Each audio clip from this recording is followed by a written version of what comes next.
கவனிக்கவே இல்லையே. சரியா போச்சுனா பசி மயக்கத்துல கண்ணு இருட்டி போய் நான் வர்றேன். நீ என்ன கவனிக்கலன்ற? நீ என்ன மயக்கத்துல வந்த?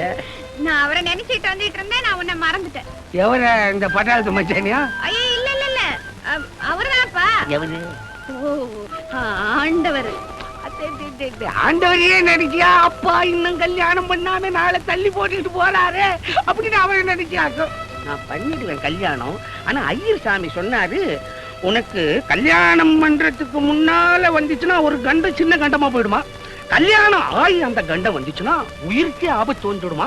அதனாலதான் நான் கல்யாணத்தை தள்ளி போட்டுக்கிட்டு போறேன். ஆனா ஒண்ணு செய்வோமா? எப்படி? நான் 10 பேரோட வாய்க்காக்கரையில வந்து நிக்கிறேன். முழங்கால் தண்ணி தான் போகுது. நீ வந்து தொபக்குன்னு அதுல வீடு, நான் லபக்குன்னு தூக்கிடுறேன். அந்த கண்டம் சீர்த்தா போயிடும். என்ன யோசனை? வாங்க அப்ப சாப்பிடுவோம். பசு மயக்கத்துல சாப்பாட்டு மறந்துட்டேன்.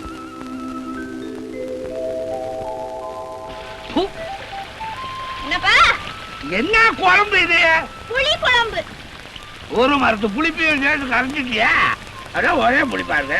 தயிரோடு தயிர் சாதம், தயிர் சாதம், தயிர் சாதம். என்ன தயிர் சாதம் தயிர் சாதம் பிளாட்பார்க்ல வைக்கிற மாதிரி கச்சுறேன். ஆமா, அந்த நிலமல யாருது?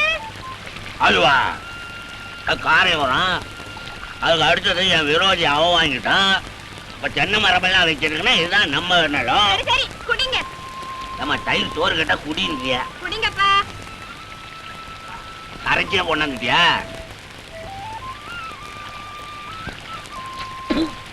ஏம்மா என்னம்மா தண்ணில கரைச்ச மாதிரி இருக்கு, தயிர்ல கரைக்கலையா? தயிரா? என்ன தயிரான்ற? தயிரான்னா தெரியாது. ராத்திரில உர ஊத்தி காலம்புற கட்டி ஆகுமே. தெரியும் தெரியும். பாலு பூனிய குடிச்சிருச்சு. பாலு பூனைய குடிச்சிருச்சா? என்ன இன்னைக்கு பூரா உளறலாவே இருக்கு உங்க விஷயம்.